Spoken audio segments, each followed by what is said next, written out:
Daz Smith, you have been remote viewing for almost 3 decades. You are recognized as one of the top remote viewers today. You're known for exceptional detail in your artistic representation of targets. You've collaborated on over 250 missing person cases. You work with clients to predict future events in financial markets and are the author of 4 books on remote viewing and published a remote viewing magazine called 8 Martinis. It is truly a pleasure to have you on today, Daz. Hi, yeah, it's great to be here and great to chat about this with you. Well, Daz, you know what? So I know how I know about remote viewing, and it seems to be more popular over the last few years. But you are one of the originals. I mean, you started this. I would say you're maybe like the third generation of remote viewers, right? Because almost 30 years ago, how did you ever discover remote viewing? Yeah, that's a good question. I mean, I've always been psychic all my life, so I slightly heard about remote viewing in my classical training techniques that I did, and that was before I was formally trained in remote viewing, because remote viewing was vaguely written about in books about psychic, and paranormal stuff.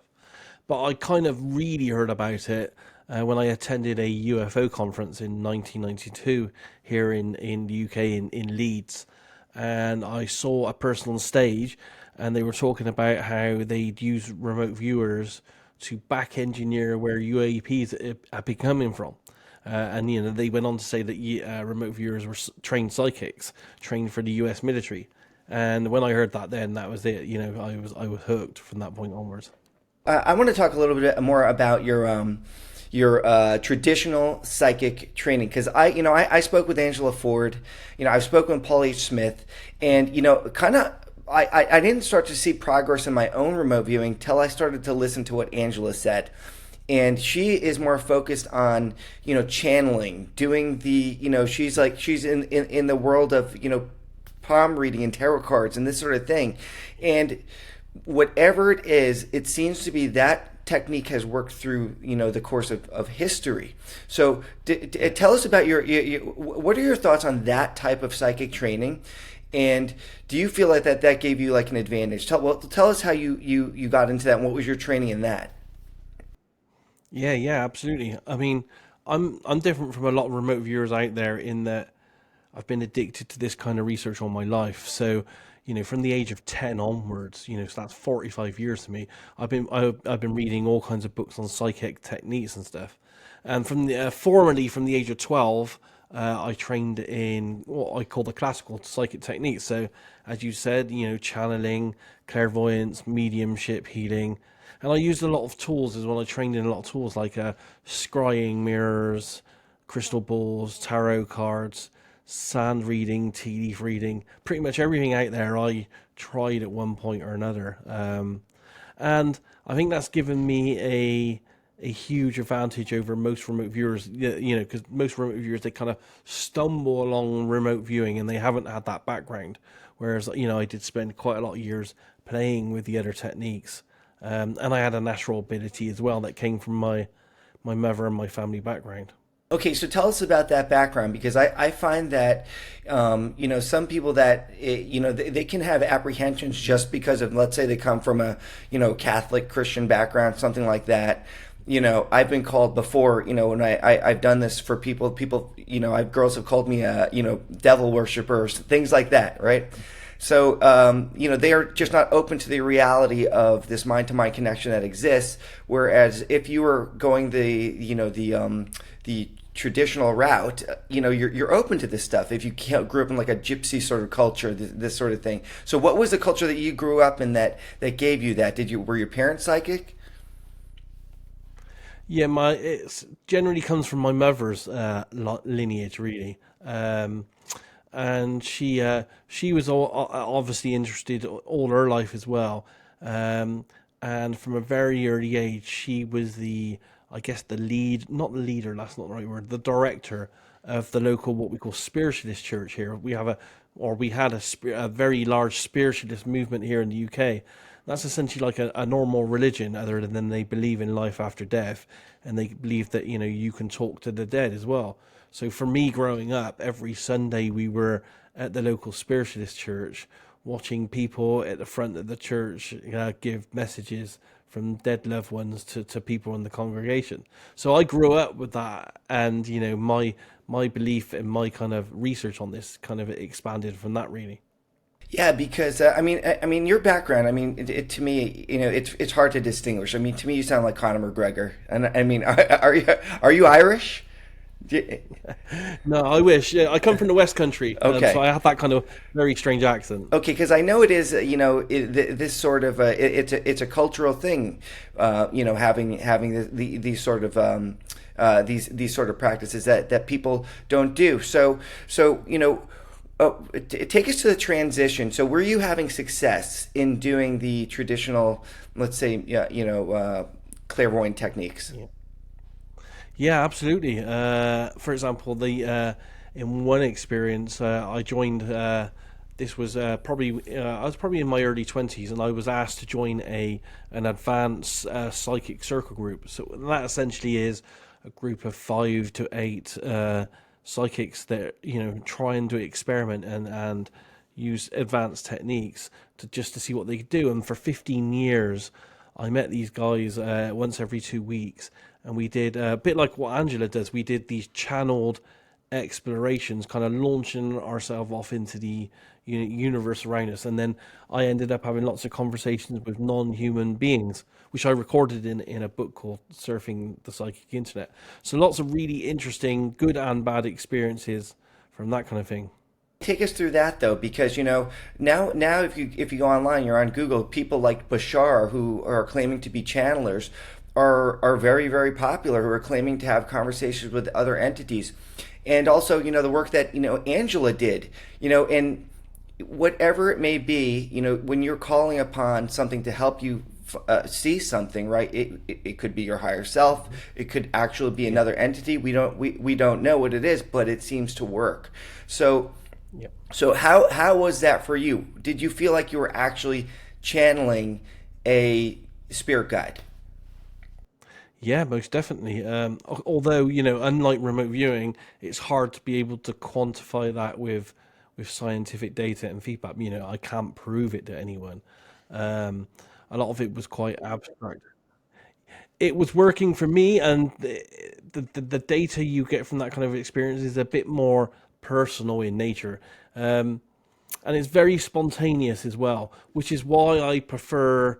And I was happy when I found remote viewing, because all the classical techniques are very spontaneous in that the process is in control of you and the situation, and when the data is going to come through, it has full control, and you're like the passenger. Where when you learn remote viewing, it flips that on its head. You become the driver of the vehicle, and the process is the passenger. So as a remote viewer, I now am in charge. I choose when I'm going to do it, how much data I'm going to get, and the instances of everything around it. Yeah, and I mean it's proven in your work. It's so clear as opposed to sometimes like I describe it as a feeling that you get. Do you get the feel when you're getting a hit on when you're doing this? Like and I want to kind of focus on more of like that first esoteric path that you developed in when you were doing this kind of channeling. Did you kind of feel it in your body somewhere? Because that's how I kind of represent it. Like I know this is real because I'm feeling it like maybe in the back of my spine, and I've read that sometimes people have a place in their body where they feel it. Yeah, yeah, absolutely. It's and the word remote viewing is a bit of a falsity, really. It's not. There's not very much viewing involved. I do get visuals, but they're very fleeting. Like when you look at a bright light and then you look away and you get that afterglow. That's the kind of visual information I get. But generally, it is, as you said, it's feelings that kind of bubble up from inside this central area here by your heart or your heart chakra. And yeah, so and unlike classical techniques where most people developed one skill, so they're like clairaudient or they're clairvoyant. Clairvoyant means they see things, clairaudient means they hear things. Remote viewing is genius in that it has all those abilities. So when I go to target sites, I can taste the target, I can touch it, I can see it, I can feel it, I can hear it. Now, when I say I can hear and feel it and see it and touch it and stuff, I don't actually do those things, but deep inside me, I know that if I were to touch it, I know what the texture would be, the temperature would be, and so on. So it's just words that bubble up inside me that feel right for the target, and then that's what I write down on the sheet of paper. And now, so I kind of describe it as if you're trying to feel something, like if you're using fog and as to try to formulate it, and this part of you that has no access to your entire dictionary of words and is telling you things that kind of are, you're like, wait a minute, you don't know the name for faucet? Come on, give me this. So it's like a weird kind of third sense. So take us through that now. The flip between from doing the traditional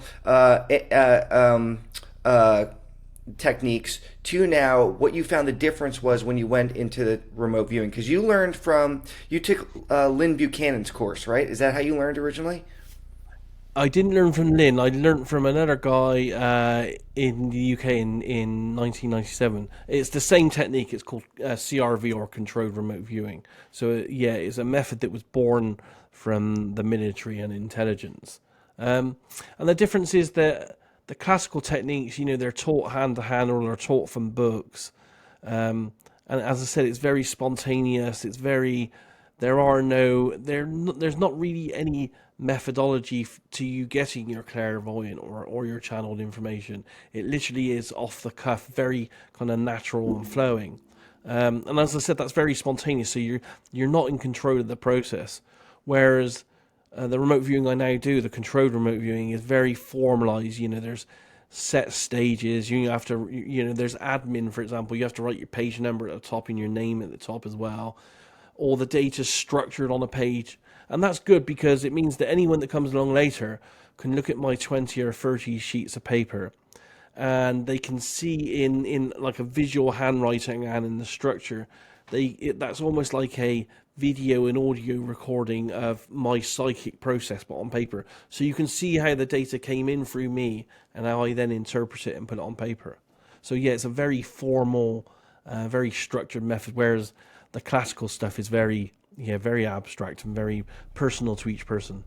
And this was all originally developed by Inga Swan, and he was at the time a very famous psychic himself, and he was also an artist, which you're an artist as well, right? Yeah. Yeah. So do you see this? I've liked to draw my whole life, and I do a lot of creative things. Do you think the reason why it helps to have an artistic background is because it's forcing you to visualize something that's not there, but you can see it? You know what this page is going to look like at the end, but it's not there yet. But you're feeling it's going to happen. Like take us through the process. How is the artistic process for you versus the remote viewing? Like the similarities. Yeah, no, I think you're very close on this. My experience tells me the very same inspiration I get as an artist, and now I'm a developing photographer. The very same place where I get the kind of ideas and the concepts and the visualization. I get a flash of, if I move here, I get a better image, kind of thing. All that information comes from the very same place.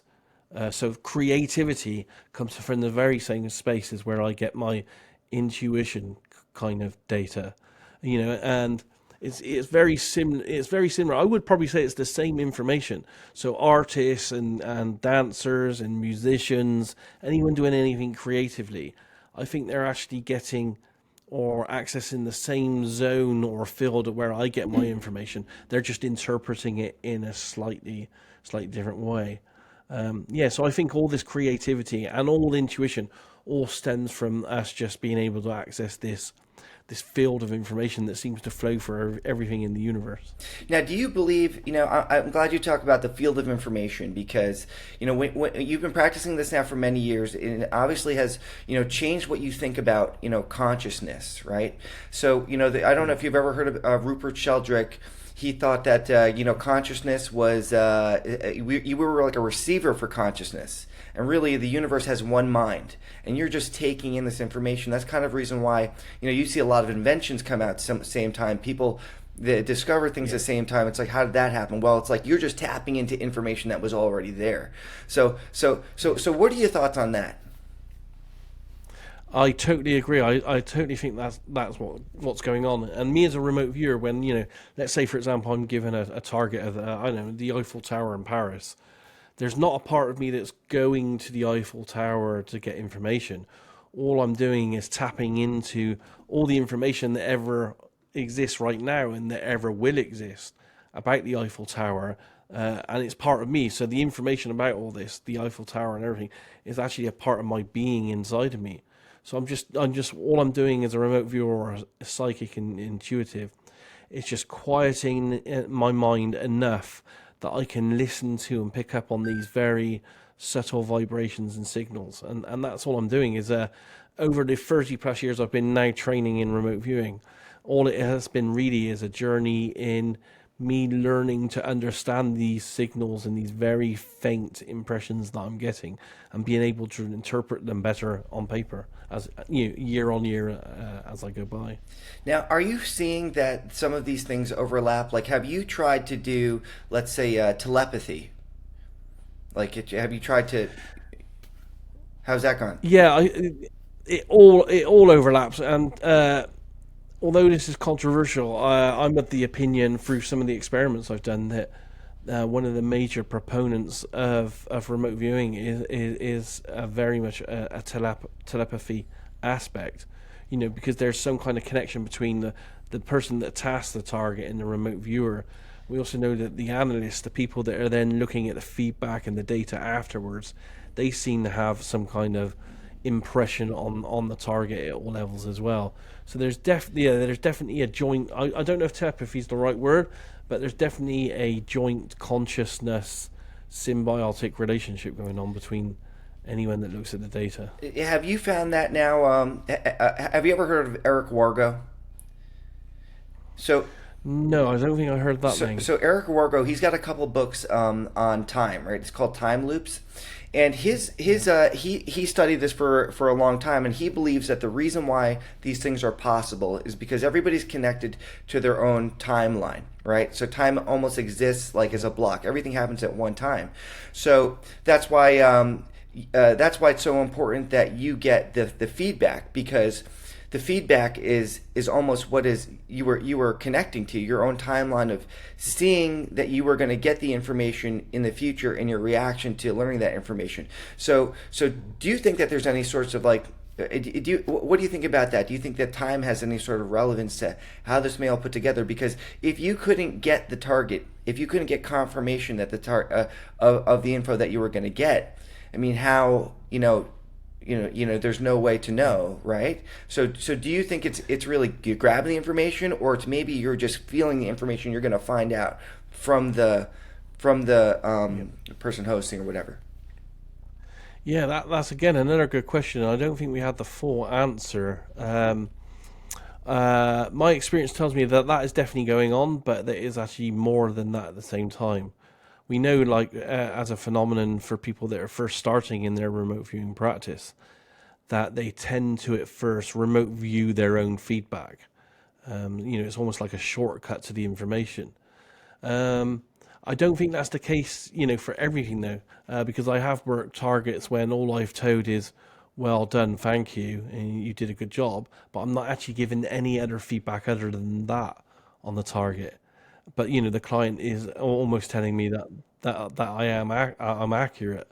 So if I don't know it's a person in a car, outside of a building in a town in America, all I'm told is yes, well done. I'm not remote viewing my own feedback in those cases because the feedback's not specific enough for me to be able to get those data points. So I do feel that is, what you were saying is going on in some instances. But the whole RV thing is very confusing. We don't really know what's going on, and I think it's that what you were saying, but other stuff as well. There's a telepathy thing going on. There's the time, the fact that people can just access information remotely. I don't know, and I don't know what switches in the process what determines which parts use where. Whether it's telepathy that's used or whether you're looking at your own feedback loop or that kind of stuff. I don't know what the differentiation is on which parts use of that. I just know that it seems to be more complex and there seems to be multiple routes and avenues of information at play here. Well, I think you just proved it because you said that there's times where you're not given the feedback, but you can tell the client's happy. So I mean that says it all. That Yeah. it's got to be more than just some sort of you figuring out in the future, hearing from your own self. So Yeah. that's great to uncover that now too. So one of the things that was studied early on. So even before they had the program, the SRI program, the Soviets were studying this since the early 1900s, right? And there was this guy named Leonid Vasiliev, and I got to read his book. It was just translated to English, and he was actually doing tests. They just assumed that they weren't going to try to prove this. They were like, no, let's assume it works. Enough times people have, had this feeling. It's like, let's just see how we can start manipulating this. And the way he was doing was he was a hypnotherapist. And so they were doing hypnosis on their clients, right? And then making commands that way when they weren't under hypnotic whatever it's called. They weren't under hypnosis. So have you ever tried to do anything like that? Anything to enhance this, or have you ever heard of somebody going to be hypnotized to learn how to be psychic better? Yeah, I haven't tried the hypnosis myself, but I have seen manuals for people, remote viewing manuals for people that can try hypnosis alongside, what they're doing. So yeah, I haven't tried that avenue. There are potential other things in play as well. There's this phenomenon called LST, or local sidereal time, where the universe seems to line up in a certain time and day. I think the time is LST time 1330, and some studies have shown that if you do your remote viewing when your location lines up with this 1330 sidereal time, it enhances your RV data accuracy by something like 300%. So there are phenomenons like that do show signs that something's in effect, but we don't have enough science to prove whether that is a true effect or not. And other things as well. There are people out there that, when we have sunspot activity or we have solar storms, some people have found a decline or an acceleration in their remote viewing abilities as well. Again, the science is a bit spotty on it. We don't have definitive answers, but there does seem to be multiple things in play that can affect and enhance remote viewing. I like this that you said. What's it called? This Sidereal time, local Sidereal time. Yeah, it was LST, local sidereal time. There are a few papers on it, certainly, and there are some papers that tried to confirm the data and they didn't get such good results. But there's new stuff I hear coming out where people are playing with it again and they're getting good data. The confirming that there is an effect that enhances RV as well. It's one of those things we don't really know what's going on, but there does seem to be some indicators that something strange is increasing RV accuracy during these times. I'd be curious to know if we're closer to the sun during that time, and that's what it is, because it seems to be like they did find, like, with the the sunspots, or whatever's called the solar activity, that really affected it, and they found this out back in the 70s. So did you find that there are times, because I'm under the impression that they've gone so deep into this, the CIA, that they know exactly what enhances this. They have consciousness enhancing technology. They know what hinders it for people, because you see some of the technology that they're doing. And one of the things that they found out in the early Soviet times was short microwaves, or short radio waves, are what have an effect. This is changing people's ability to do this and be accurate. And then you see some of the things that are coming out in DARPA, Defense Agency Research Project Agency, where there's like, oh, we got to put these 5G towers everywhere. And it's like, wait a minute, we have all these waves that are going on, and they're kind of emitting some of these things that they said we found that this is going to have an effect. So it's like they're trying to stop people. Like, they know this is a thing. We don't want people to be able to figure this out. And we got to be able to hinder people's ability. So have you found any sort of declines or trends in your own remote viewing where you're thinking, okay, something's going on that maybe, technology is affecting us. I have to be honest in that I haven't, and where I am sitting right now, I'm literally 2 feet away from a Wi-Fi router thing, and I sit here and most days and do my remote viewing, and for years it's never I've never had a negative effect or anything. Um, but saying that, I don't know. I mean, I read some very interesting stuff about what's going on with Havana syndrome, and we did an RV project looking at the cause of that. So it does look like there are some things out there that can affect, physically affect the brains and minds of people and stuff. So I do believe that there are technologies out there. Um, I don't know how widespread it is, though. What we do here it isn't backed up by a lot of science or solid evidence at this stage. There's a lot of conjecture out there.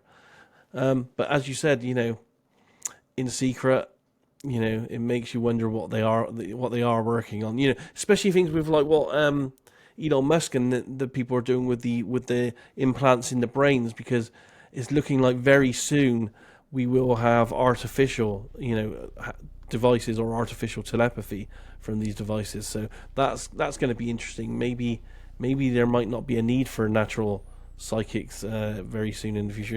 If you can have enhanced robotic ones. I think that's going backwards, not forward, though, because we're kind of, by leaning more towards the technology, you're severing that thing off that is giving you the connection between when people are having not contact with non-human intelligence, something that is developed like a muscle over time, right? So, and it might be on purpose that they don't want people to, because if you knew that you had the ability to do some of these things, that means nothing can be secret. They don't want that. How can you control a population with that? Yeah, and we've heard people like Ingo Swann say in the past that he overheard Spook saying, if this stuff is real, there are no secrets anymore. Yeah, and they were, and Ingo recounted many times that when he was presenting at the Pentagon and the SRI and stuff, people wouldn't even sit near him in the canteen because they were scared that he was going to read their minds and get their secrets. Man, well, I love reading anything about Ingo. He's so creative. Penetration, great book too. But what do you think about this? Because I'm surprised that first off, let me ask you: have you ever been reached out to by any government agencies to get involved in anything? I only worked. I've worked several projects looking for missing people. Now, they didn't personally reach out for me. I was working in a group called Find Me Group, who had a middleman called Kelly, an ex-DEA agent, and he was like the middleman between psychics and remote viewers and law enforcement agencies. So, they would have a code case or they have nowhere to go on a missing person case. They'd reach out to Kelly, he'd then assign us projects and so on. So I've worked in that capacity. So I've worked for quite a lot of law enforcement agencies, including the FBI, on missing people cases. And I worked one other case for an ex-remote viewer from Stargate, Paul H. Smith, on a missing person case, and that was for a 2-star general. That's the only times I'm aware of that I've worked for anyone with any kind of government connections. Everything else has been in the public domain and corporate kind of realms, really. Well, I don't think people understand how big that is that Paul H. Smith came out to you, because he knows a lot of remote viewers. I mean, he's the man, right? So for him to go, I'm going to seek out of everybody I know in the world, I want to seek out Daz Smith. That's some cred right there. That's the ultimate street cred. So I was, for a very short period of time, even though I'm not trained by Paul. I was recruited by him, and I worked on his, I guess, covert kind of operational team there for a while. So can you take us through when you were I'm assuming everything was resolved. Can you take us how that went down when you were the mission with Paulie Smith, that you had to find something? Yeah, I mean, as I said, Paul recruited me for a while. Most people out there using remote viewers tend to use people that they've trained and mentored. That wasn't the case when I worked for Paul. But I did have to take a couple. I did have to do 2 or 3 targets. He had 2 or 3 targets that he set me to do to see if I could competently do them to allow me to then be selected to be on his team. So I passed the test in doing those, and then with like most remote viewing, the project manager literally just sends you an email and says, "Here's the project number." You generally don't even know the category of what you're doing as a project. A missing person, an event, or anything.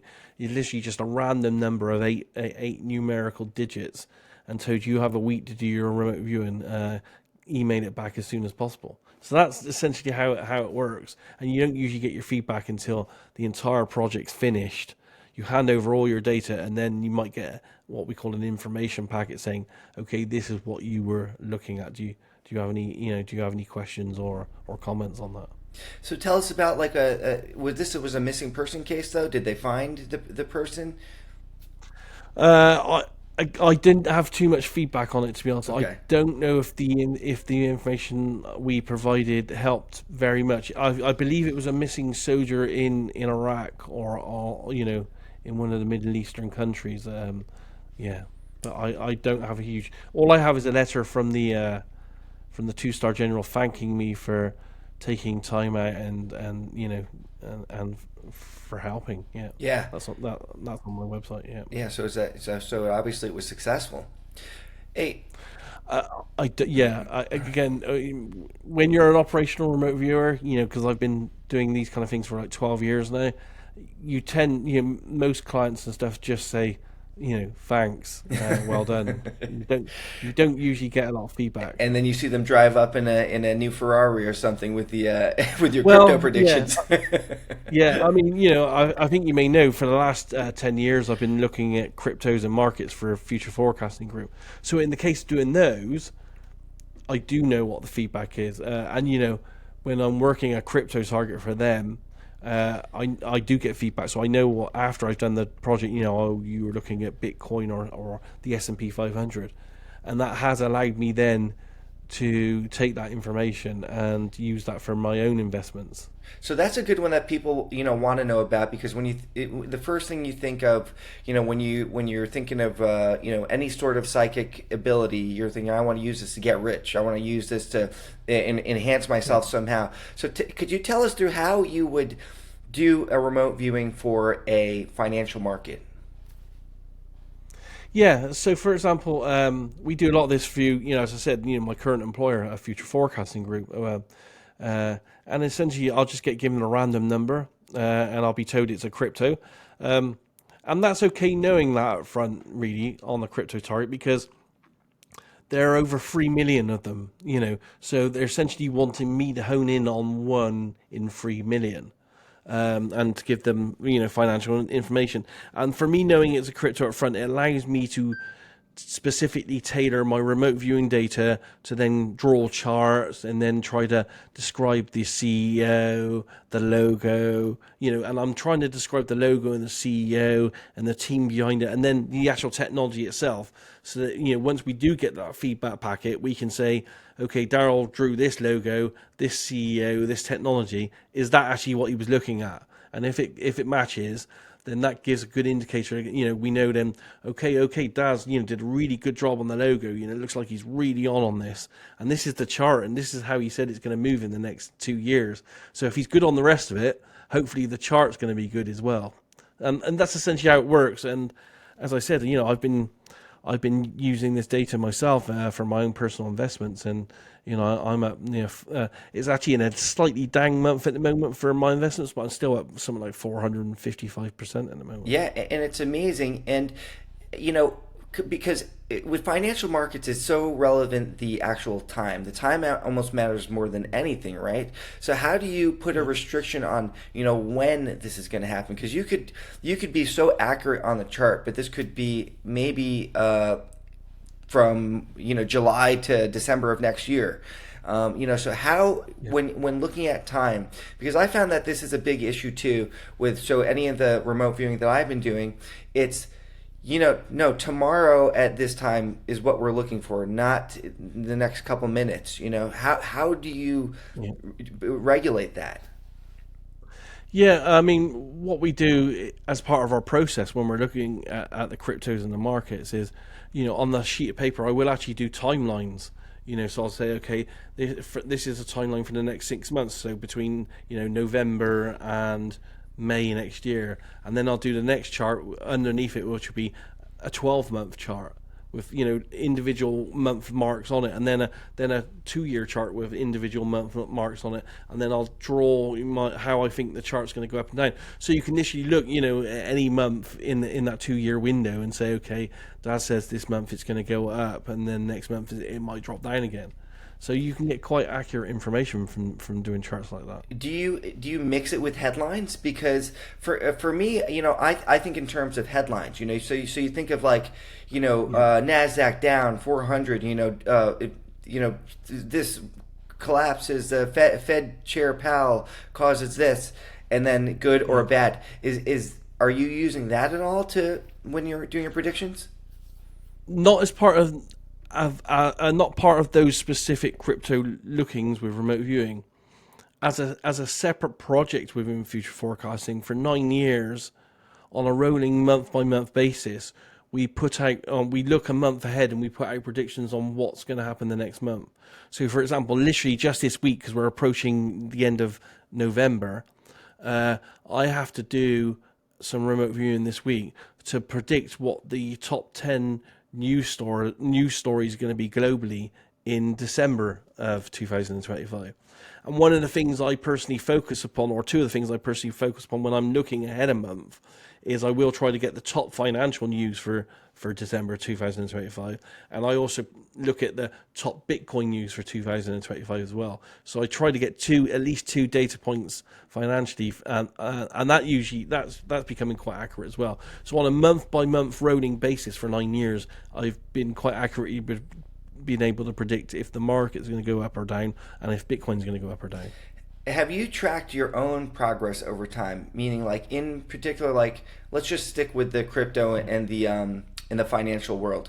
Because you had to start doing this out of nowhere. I'm sure it was not something that you did, over the years, and somebody had to start employing you to do this. And did you notice that you developed a muscle for this particular industry where you go, okay, now I'm getting good at picking in the next 4 weeks, the next 6 weeks, and that? Do you have a chart of your own progression? Yeah. And that's a good question. When we first started trying to look at the crypto markets, and as I said, it was in 2018, it was new to us and new to people using this as an application for it, really. So we didn't do too good at first. We almost had to find that muscle and that technique to start to get good data. And I would say it probably took a year or more of doing it every single week, for a year or more, for us all to develop an individual kind of style and, as you said, like muscle memory and techniques to do this. I'm now at a stage, 9 years in, where I absolutely love looking at cryptos. In the moment I connect to a crypto through a random number, I can kind of instantly, within a few seconds, kind of know if it's a good one or a bad one, and then the rest of it's just decoding after that point. But it's taken me 9 years now of doing this on a weekly and monthly basis to now have that that really good feeling for cryptos. Well, I'll tell the audience out there, for someone that's been studying financial markets for a long time, when it comes to crypto, they're all bad ones. Bitcoin's the only good one, okay? These shitcoins run. Coincidentally, 90% of my investment is in Bitcoin. And I started when we started looking at this, Bitcoin was down at 3,000. Oh wow! In 2008. Wow! Yeah. that's incredible. So you're crushing it. Yeah. Yeah. Well, so I know you get the future forecasting group there. One thing about you is I noticed you really don't train people to do this, right? I do now. For the last 3 years, I've been training, but I only train. Because it's quite, I don't call it training. I call it mentoring. I kind of my approach is different than other people, and my methodology now, it is CRV, but it's CRV with a twist, and it's a bit more contemporary and a bit more modern. So the method I now use myself and that I mentor people in, I call flow, because I think it is about the whole flow process, and I only take on 10 students a year.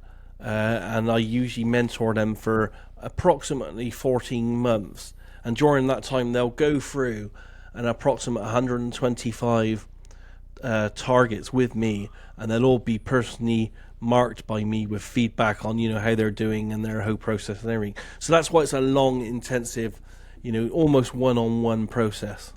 Because your book, CRV, it's the best book on remote viewing I've ever read. You really do a good job of putting out and explaining why certain things I didn't even know that you were supposed to be doing. Like, and I've read Paul's book, I've read Ingo's books, I've read Russell Targ, right?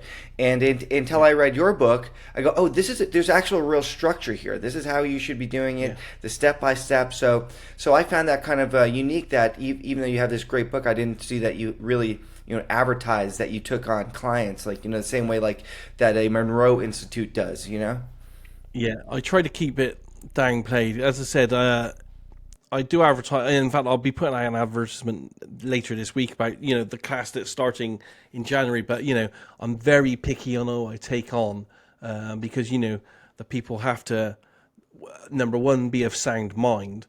But there's a personal relationship between the two of us.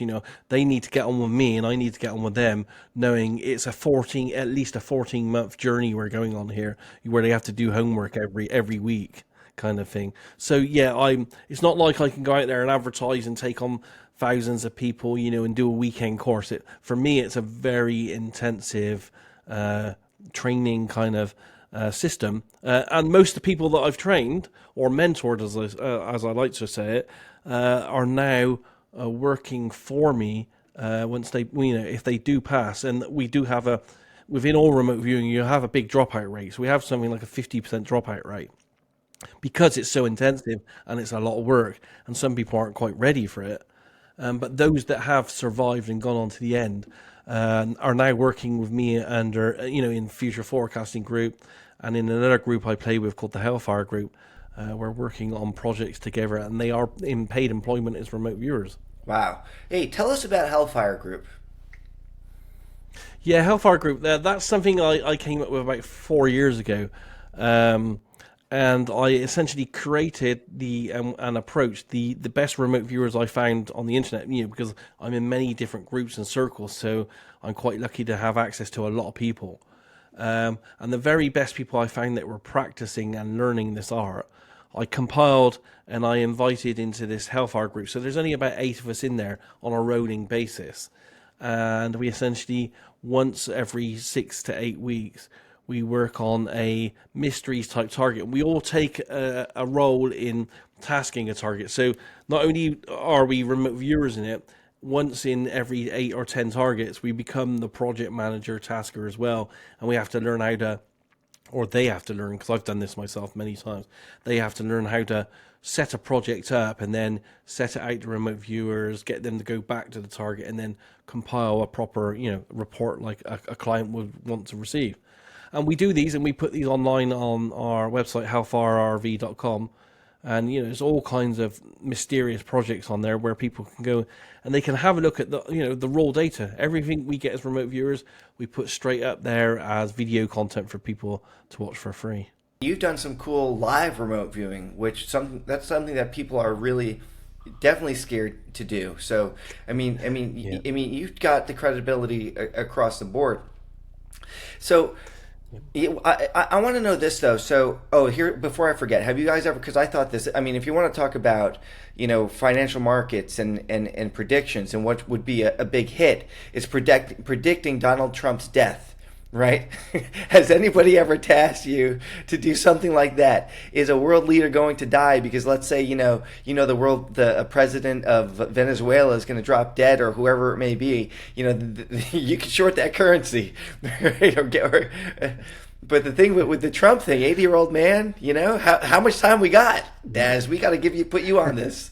I have to be honest, we haven't been tasked with that, but we have been tasked with stuff where we, like in the week, when we look a month ahead in news, we do pick up stuff like that. So 3 of us, before Trump got shot in the air kind of thing, 3 of us, the month before that happened, we're saying next month someone's going to try to assassinate a political male leader on the stage So we do get data in advance, and we do get data for what we call the big luminosity events in advance as well.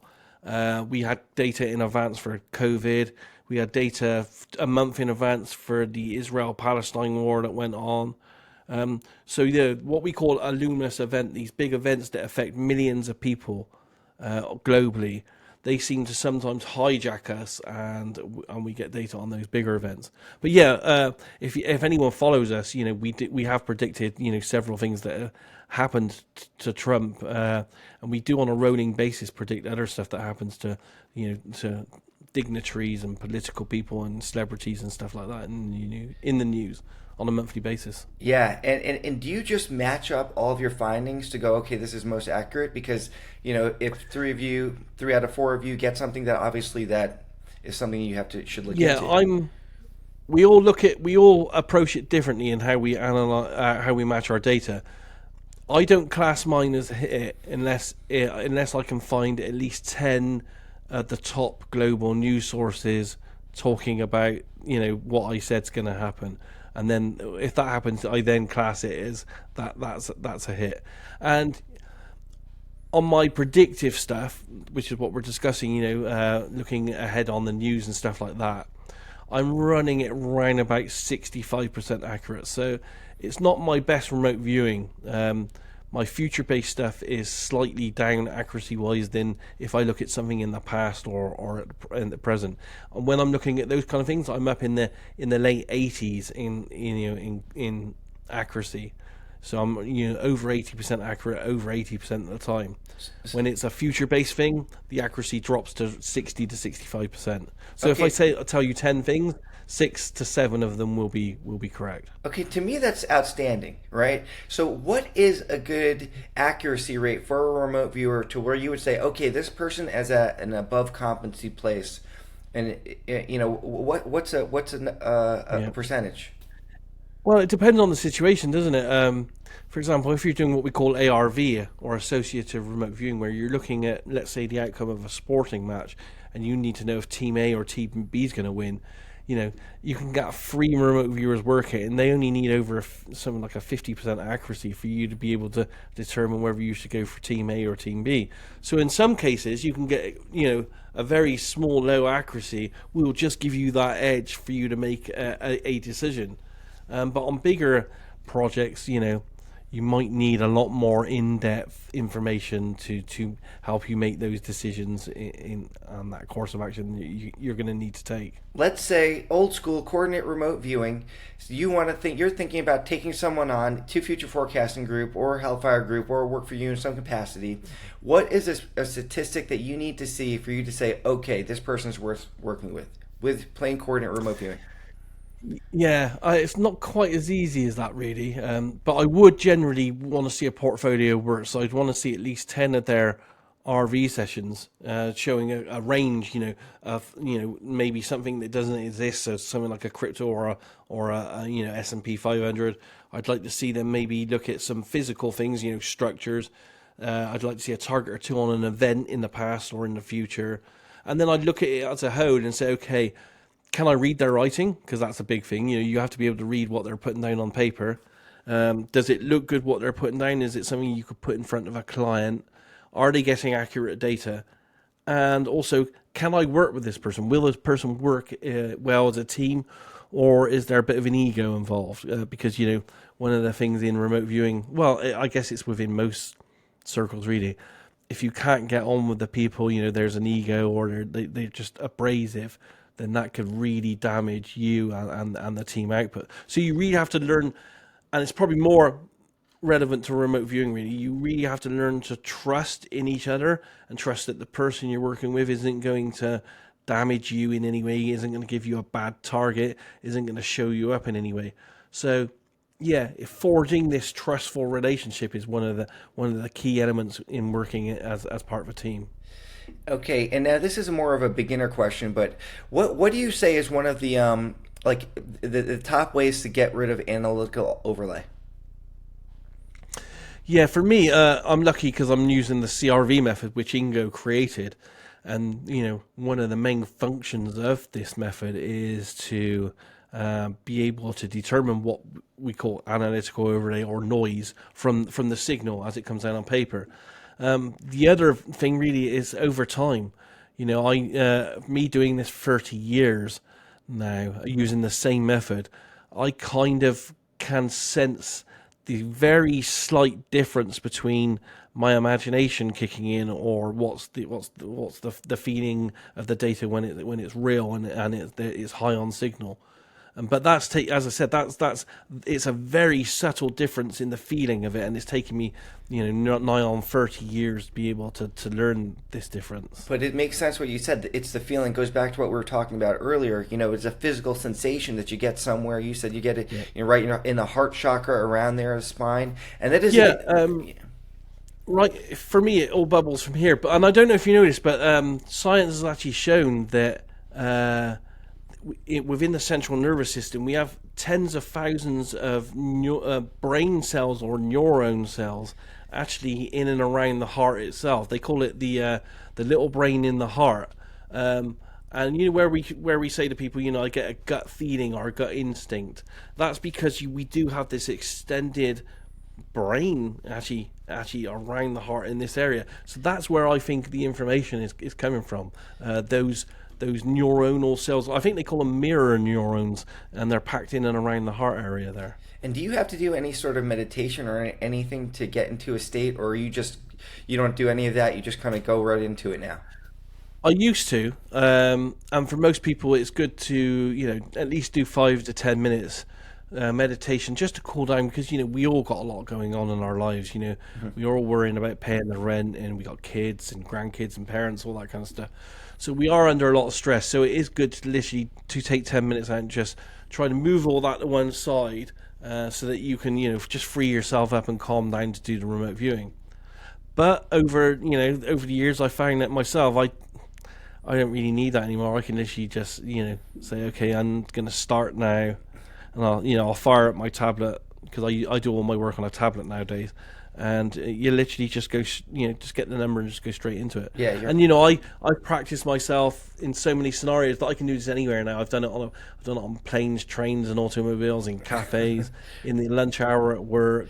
With everyone moving around, the phones going and everything, I just zone out, just do my thing, and then email it straight to the client. You treat it like a job. I mean, It is like a job, yeah. yeah. This is my job now. For the last 10 years, through Future Forecasting Group and slightly Farsight before that, all I do now is get paid to remote view and give people information. I feel a bit, you could class as information brokers. People have a need, they have a question that needs to be answered. We're the last resort. They come to us, and we supply information. So, did you look into the psyonics at all? I've looked into it a little bit. I haven't seen anything credible from the people claiming it at the moment. I know it's possible because, in my deep past, when I did the channeled stuff, I had lots of conversation myself with non-humans. It's a slightly different approach than what we're doing with remote viewing. Remote viewing is generally what we call passive. So I'm going out and I'm essentially gathering information, whereas I think what they're trying to do is a bit more of an active approach. They're actually going out to influence, to communicate. You don't do that for remote viewing. It's a slightly different twist. Yeah. I'll give people, so for people not familiar with psionics, so there is a team called Skywatcher, and they're using, we'll call them, they're calling them psionics, but they're doing a type of remote viewing, a non-verbal communication, where they're sending out messages trying to speak to non-human intelligence, attract UAPs, UFOs, that sort of thing. And there's a team of them now. They got videos, but one of the more interesting things that was done was, it was found out that they were, using some people and putting them under. Some people didn't live; they were putting them under immense stress because they found that when the fight or flight mechanism is triggered, it enhances this, and they were actually using this to kind of control these craft. And there's Michael Herrera's story about he found a Akon craft, and there was some news of they were using children in Indonesia to power this thing. And I even got to talk to Danny Sheehan, and he confirmed that a lot of this is correct. There are a lot of people that did not live through the things that were putting these psionics through. So what are your thoughts on all that? Yeah, as I said, I'd like to see some hard, because remote viewing is about hard data, so I'd like to see some evidence for that. I've seen many claims, and it's very possible. We know from the books, well, I know from my own research as well, but we know from, the books and the research like the Hunt for Skinwalker and all that kind of research that within remote viewing and the UAP field and literally anything paranormal, once you open yourself up and you start doing this kind of research, everything changes, and there is a very real possibility that if you aren't strong enough or of a sound mind and other reasons as well, that things can latch themselves to you. Phenomena happens, phenomena extends, and they also know that not only does it affect you as the person that's involved with the phenomena, you actually take it back home and it can affect your family. There's like a virability, so you almost pass the effects on to your family and friends as well. We don't really know what's going on with this virability of this, but it is very real, and it's been recorded in many cases going back hundreds of years. So you have to be very careful, and that's why when I said I mentor people, I get to know the person before I agree to mentor a person to make sure they are of sound mind and they can do this kind of stuff, because there have been many stories, and I've seen it myself. Some people just aren't in the right headspace to do this kind of thing, and sometimes the experiences do send them off in the wrong direction and can be damaging. And it's almost like it's just because it just has to do with consciousness. So if there's another conscious being there, there's a way to somehow do some sort of communication, and so you could be attracting that. But what do you think about the actual techniques that they're doing, where they're trying to trigger a fight or flight response, where they're doing something like Yeah, I'm just not sure that's needed. I'm just not, because I think it's just like flipping the switch. I could quite easily move, because I've done it in the past when I've been active. In my classical psychic training days, I could trick the switch and move from a passive mode of being a remote viewer to an active mode of, okay, let's initiate contact and even more. And I can do all that without the fight or fright mechanism.